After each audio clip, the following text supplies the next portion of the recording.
Oh, hello. Welcome once again to Stuff and Things, where I like to talk about stuff and occasionally even things. I'm your good friend Bradley, and today it is a very pleasant Sunday Stuff and Things.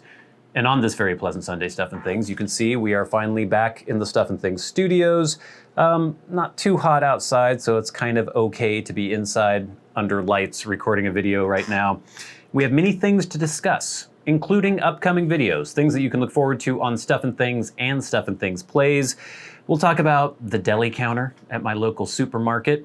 We're going to get into a kind of creepy exchange that Diamond and I had, not with each other, a creepy encounter that Diamond and I had when we tried to go out to get a beer the other night, involving papers.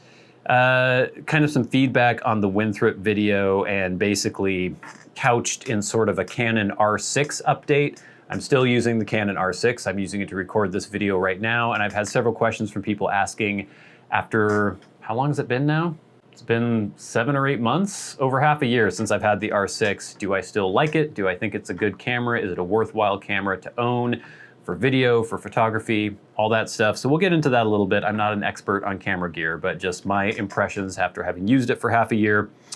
And then we will have your questions, but just a few this week in hashtag askstuffandthings. We need more questions from you, please. If you have any questions that you would like to ask me whatsoever, tweet at SATBradley with the hashtag askstuffandthings. You can also ask questions on YouTube comments, or if you are a Patreon supporter, you can write to me on Patreon. And I always try to do my best to answer those questions as well. So let's get into it. I need coffee. All right, so upcoming videos. Before we get into that though, I wanted to update a question that we had. I think last week someone asked me about this hat, this newsboy cap, and I think I told them I got it from Hats in the Belfry, which is an online hat retailer. That is not true. I actually got it from the Village Hat Shop. I went back and looked at my emails. I think maybe it was available in Hats in the Belfry too. Maybe both sites do carry these Wiggins caps though. And it was Wiggins.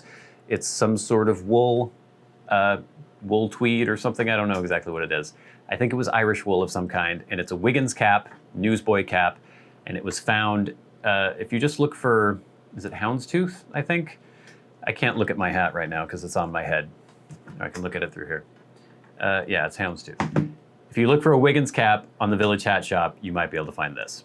Anyway, upcoming videos, of course, we have Monday, Wednesday, Friday. Our good friend, Kevin Kevinson, the Viking maniac, is continuing his playthrough of Valheim. A lot of people are enjoying it. Some people have criticisms for Kevin and the way he plays the game, or I guess just the way he lives his life within the game. Some people try to blame me for things that Kevin does in the game.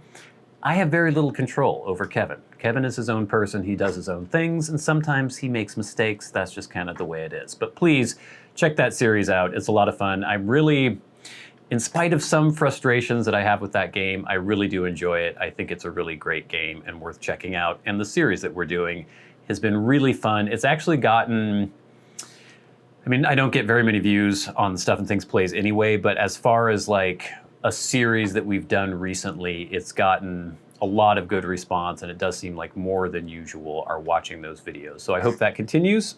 My eye itches. And yeah, so check that out. Also, coming up on the normal Stuff and Things, or the main Stuff and Things channel on Wednesday, something that many of you have been looking forward to is a first impressions video of GLP's Spark Plug. Now this is a blend that so many people have asked me to review. Wasn't really able to get my hands on it until a very generous viewer, Mike in Ohio, sent some along for me to try. I just recorded the first impressions video, and let me see if I can just show you, without giving anything away verbally, what I felt about the blend.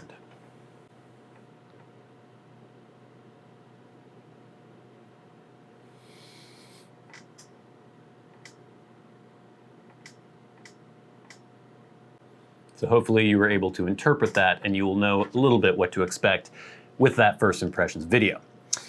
Obviously, all sorts of other content coming up on the channel. I have so many blends I have to get through at some point, so we'll be working through those for the foreseeable future. More guitar stuff, more camera stuff, more all the stuff. all the stuff will be happening. So please stay tuned. So I go shopping once a week. Every weekend, typically, I take the old shopping list and I go and buy groceries. Typically at a store called Fred Meyer, which is, I'm pretty sure, just in the Pacific Northwest. I know that they have a store in Portland. They have some around the Washington and Northern Oregon area. I used to really love the store because it was one of the stores that has everything in it. There's like an automotive section. There's, you can buy underwear, you can buy motor oil, and you can buy your groceries all at the same place.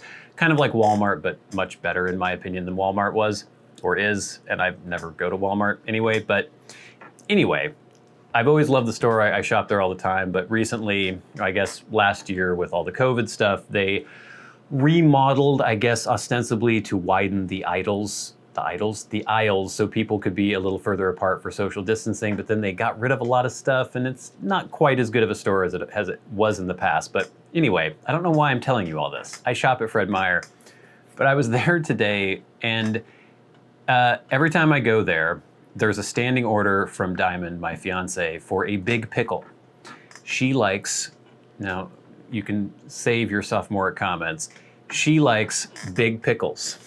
And when we have lunch on Sunday, she eats a big pickle. That's kind of her thing. And the deli counter at Fred Meyer has a big jar filled with very big pickles. They're like that big by that big. They're big. They're a big pickle. Anyway, so I go to the deli counter every single week and I ask for a big pickle. Occasionally I will get some deli meat as well, often hard salami that I can make my sandwiches with for work for the rest of the week. And almost invariably, when I go to the deli counter, there is some weird thing happening. Some odd people asking for odd things, some sort of argument breaking out, people like asking to test every single cut of meat and like investigating them with a magnifying glass to see if it's exactly the proper width. Like, oh no, this is only 2.25 millimeters. I wanted it, just stuff like that. Like all sorts of weird things happen at the deli counter. And every time I'm in a hurry, I just want my big pickle. I want my ½ pound of hard salami. It seems like it's just this crazy ordeal. Today when I went there, I don't know why, but it was just totally slammed. There were so many people. The store itself wasn't that busy, but there were just every single human being who could possibly be near the deli counter was near the deli counter waiting to be served. And, I'm quick. I just want my big pickle. I want my ½ pound of salami. But I was waiting there, and they don't do numbers, where you pick a number and then they call your number. They just sort of like, okay, who was next? Who was next? So all these people waiting.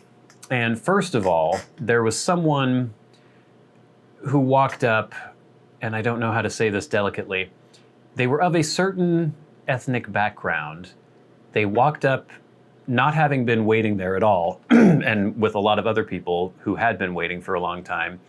And they loudly announced, oh, so no one wants to serve the blank man, like mentioning their ethnic background. And then of course, the people who were serving not the cashiers, the deli workers noticed this and immediately like, oh, I'm sorry, and started serving him. A very clever, I guess, way for him to get served quickly, kind of annoying. So then I was still waiting, getting annoyed, all these people arguing and being so picky when they know that there are other people waiting. Like someone will go like, okay, is this cut good? And I'm like, no.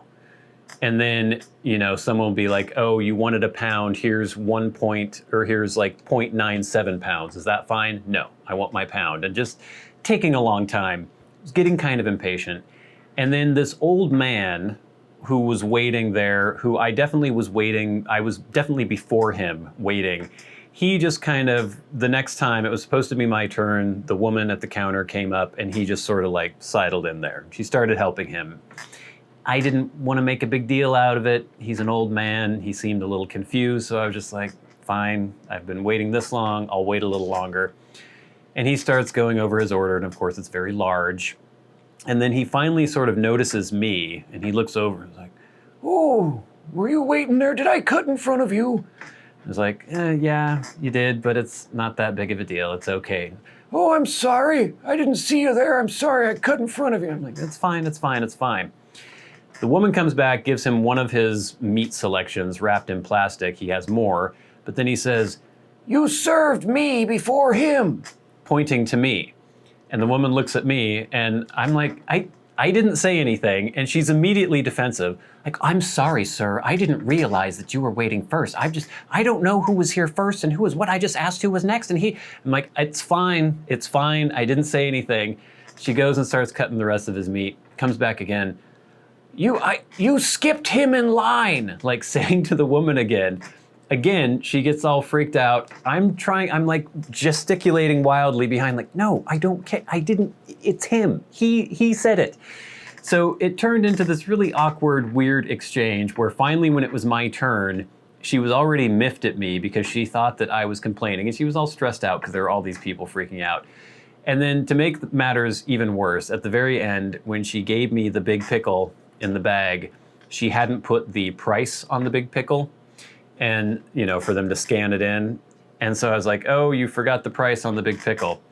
And she had it like stuck to her arm, I guess, to put on the bag. And she's like, "Oh, it's right here on my arm." And then me trying to be like folksy, I was like, and the big pickle was $1 or 99 cents. I was like, "Oh, well, I think you're worth a little more than 99 cents. Ha ha ha ha." And then she just glared at me and basically said, "I don't do that kind of thing, sir." Which I'm assuming she thought I meant that I was joking about her prostituting herself or something. That's the only thing I could think of. Anyway, I don't like going to the deli counter. All right, next. I mentioned that something happened that I did not like, something that was kind of creepy, something kind of awkward. Diamond and I was it Monday? Yeah, I guess it was the Monday after the 4th of July. Excuse me. And we just wanted to go out and have a beer or something. And we thought, oh, it's the Monday after the 4th of July. I'm sure that a lot of places will be open because a lot of people will have the day off and they'll want to go out and have a drink. That was not the case. There are several places that we would walk to near our place or near our apartment, and they were all closed. And so we were trying to think of somewhere to go, and we thought, oh, there's this one brewery nearby. Let's walk over there and get a beer. And it's actually, Bellingham, where I live, has a ton of microbrews. But one thing that always irritates me about all these microbrews is they only seem to do dark beers. They'll do a lot of, well, they'll do Hefeweizens and things like that, but they very rarely ever seem to do like a lighter lager or like a Kolsch or something like that. But this one brewery, Chuckanut Brewery in Bellingham, does do that. So I was like, oh yeah, let's go walk there. That'll be great. They have a little outdoor patio. We walk over. I call first to make sure they're actually open. They are. Fantastic. We walk over there. It's not that far, but it's a nice, pleasant little walk. It's actually kind of near where I used to live, where Homeless Central was, which now isn't Homeless Central anymore because they've kind of moved everyone away. Anyway, that's a story for another time. Anyway, we arrive there, and I see a sign out front that gives me pause. And this is the first time I have seen a sign like this anywhere in town. And the sign said, if you are vaccinated, you do not need to wear a mask as long as you show proof of vaccination. Now, typically, I have seen signs that say, if you're vaccinated or fully vaccinated individuals do not need to wear a mask, per CDC guidelines, the Center for Disease Control. I've seen some places that have signs that say, even if you are vaccinated, you still need to wear a mask. Fair enough, whatever. People can do what they want, I guess. But this is the first time I had seen one where they were asking for people to show proof of vaccination. And I was immediately put off by that, a bit disturbed by that, and kind of creeped out by that. So we walk in. I have a mask with me because I just do, just in case. But I walked in without it. The server there did not have a mask on, and they said, hello, is it just two? I said, yeah, it's two. And then he asked me, are you vaccinated? And I said, yes, I am. He said, okay, well, I just need to see proof of your vaccination. And I did not like that. I did not like that request. I did not like the way it was put to me. This feeling of, "Where are your papers?" Like, it's just really creepy. And so I said to him, I'm not comfortable showing you. First of all, I don't have my proof of vaccination. I don't carry it around with me like in a little lanyard around my neck. Second, I wouldn't be comfortable showing it to you. It has my full name, my birth date, my address. It has a lot of personal information on it, and I don't think you have a right to see that.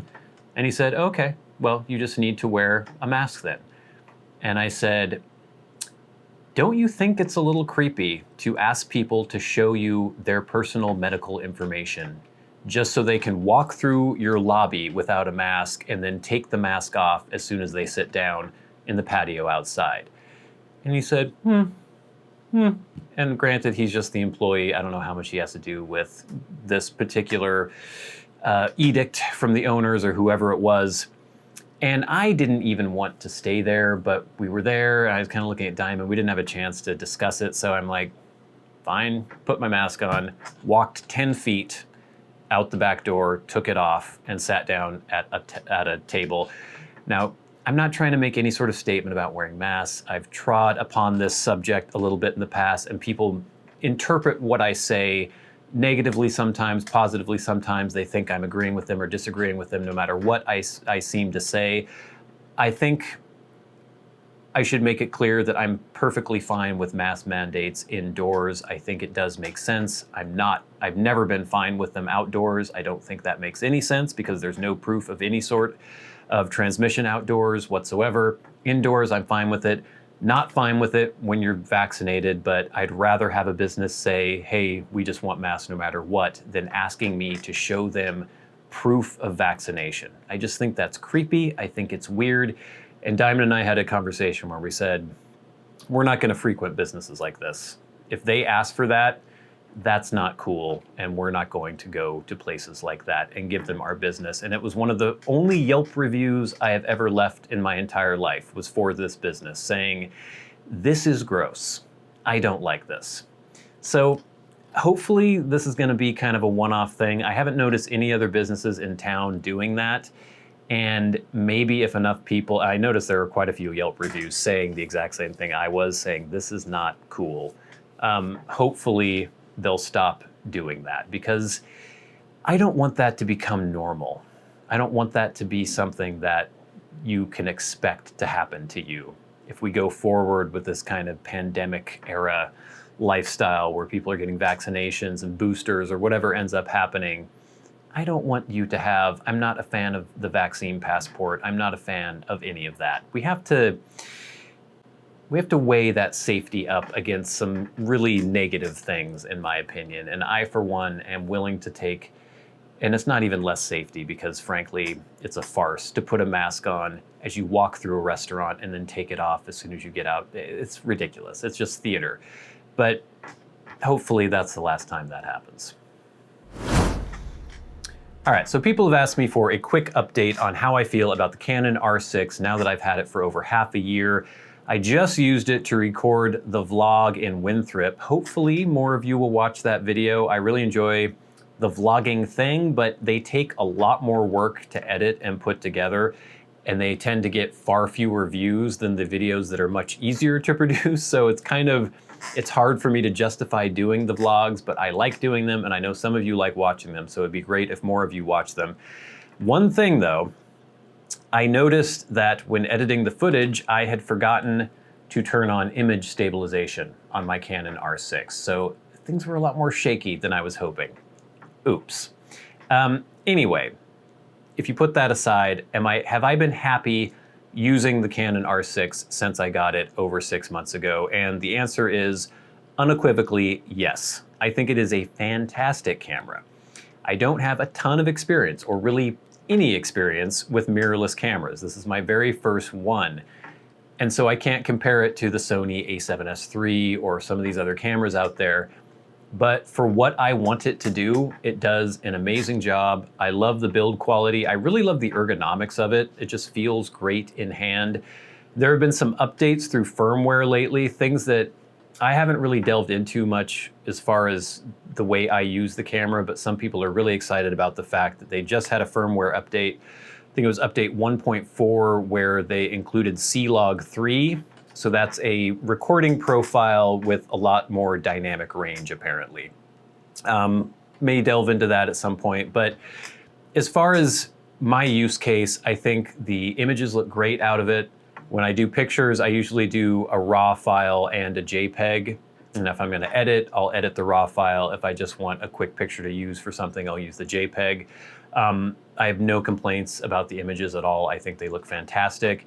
I've really come to enjoy just the ease of use of the camera. Again, someone who doesn't have a lot of experience with this kind of pro/prosumer kind of interface with the camera, or a mirrorless camera, or even a DSLR camera, it was a bit of a learning curve to understand all that, how everything works, the exposure triangle and all that stuff. But I think it was fairly painless in the R6, and I'm to the point where I really enjoy using it, and I think it's really intuitive. The touch screen on the back, just everything about it, and the fact that the screen can actually like swivel out is great. The lenses that I have, I really enjoy. I think it's great. And as far as video recording goes, never had any issue with it overheating. I don't shoot 4K all that often, but I think the 4K looks fantastic on this camera, and the 1080p looks really, really good too. I typically just shoot 1080p and then I export it as 4K because I think the 1080p looks great as well. I don't know, I just think it looks good. I like the color profiles that are on there. If you shoot RAW, that's one thing, or if you shoot C-Log, that's one thing, but I typically, if I'm just doing a quick vlog or something like that, I think I do the neutral profile in the camera, and that looks great. I can tweak it a little bit afterwards if I want. Auto ISO even works when you're outside. I don't do auto ISO when I'm in a controlled environment, obviously, but I don't know. It's great. I think the camera's fantastic, and all these firmware updates have just increased the usability a bit. And if you're comparing it to something like the Sony a7S III, I think that is $1,000 more expensive than the R6. And I think I don't have personal experience with the a7S III, and I don't really care as much about this as other people seem to care. But when I look at footage of the R6 in 4K compared to the a7S III, I think the R6 looks better than the a7S III, and it's $1,000 cheaper. It does have a recording limit. There's only 30-minute. There's a 30-minute recording limit, which is kind of annoying, but it doesn't typically cause me any problems because I typically don't record for over 30 minutes. So yeah, those of you who are wondering, do I still enjoy using the R6 and do I think it was worth purchasing? Yes, indeed. I very much do.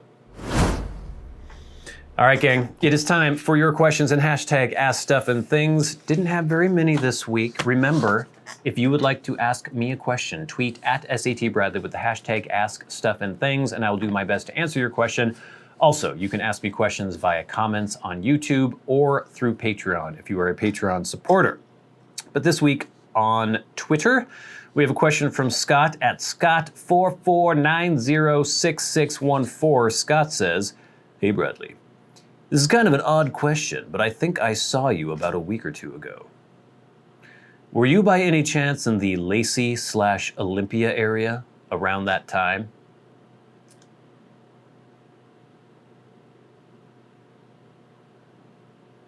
No. No. Next, via YouTube from Shinlangan. "What is your preferred tea during this blistering heat? Thanks. I ask because where I live it's pretty much hot and humid every day. Hashtag stuffandthings." I think he meant hashtag askstuffandthings. You know the answer to this question. I'm sure you know the answer to this question. It is Elizabethan, as it always has been.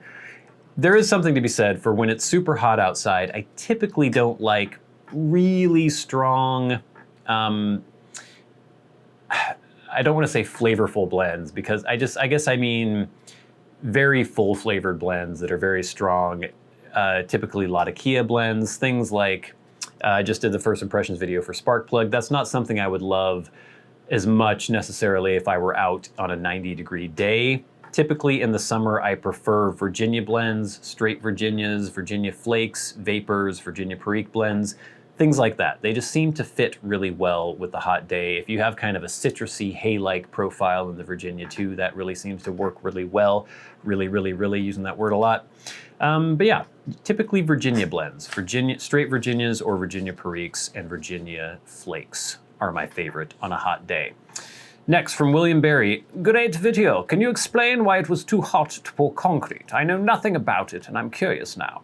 My accent sort of, I don't know what that was, kind of morphed throughout that question.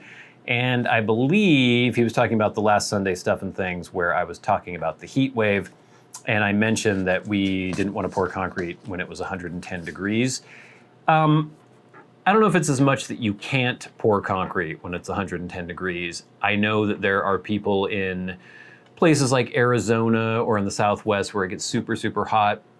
I'm sure they pour concrete when it's over 100 degrees. I know they would probably try to avoid the hottest part of the day. Maybe they work a little earlier in the morning and stuff before it gets super hot. But the thing is that when you're pouring concrete, you're in a constant battle with time versus the amount that the concrete has cured within that time.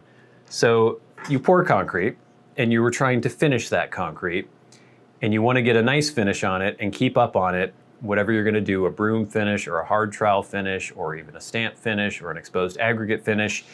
You want to have time to keep up with it, get it nice and tight and looking good before the ambient temperature and other circumstances cause that concrete to be too hard for you to finish it. So it's possible to lose a slab where you're working that slab, but it has gotten too hot, too hard, too quickly, and you cannot make any headway anymore on that slab. You might try to throw some water on it and rub it out a little bit, depending on what kind of finish you're doing.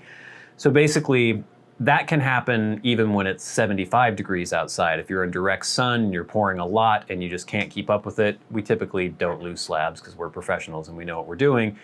But if it were 110 degrees with a small crew, it would be setting up and getting hard while you're still pouring it out of the truck, basically. Like it would just go, it would flash so quickly that it would be really difficult.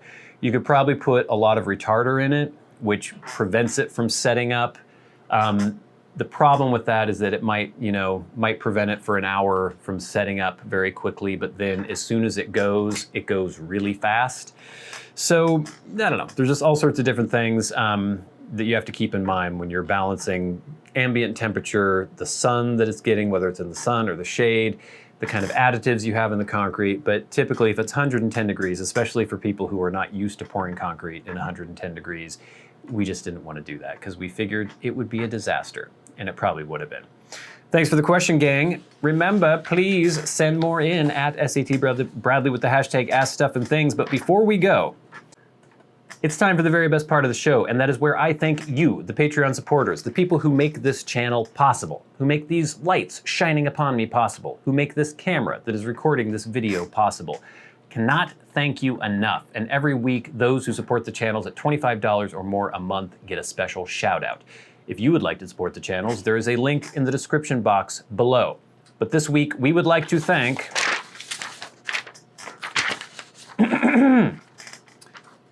Kirk Crompton, Private Eye, Glenn, Jason Buckner, Jen Oside, John Leone, Krisztian Kovacs, Gloria Phillips, Ryan McFadin, Matt Marino, and Joe Heaphy.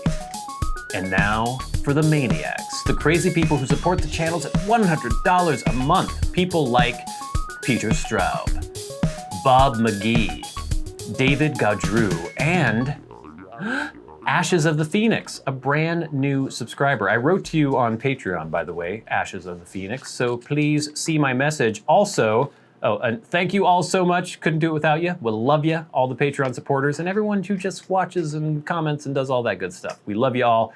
I do need I do need to mention, we had a contest winner. I announced it last week. It was Matthew Harrington. Matthew, you need to get in touch with me and let me know which journal you want and what your address is. It's STUFFandTHINGS stuffthingshow@gmail.com. So stuff with the letter N, thingsshow@gmail.com. Matthew, get in touch with me so I can send that journal off to you. If I don't hear from you in another week, I'm gonna probably have to draw another number. So please get in touch. But gang, until next time, until we meet again, I'm your good friend Bradley. You've been the audience. This has been Stuff and Things on a pleasant Sunday, Stuff and Things. I'll see you later.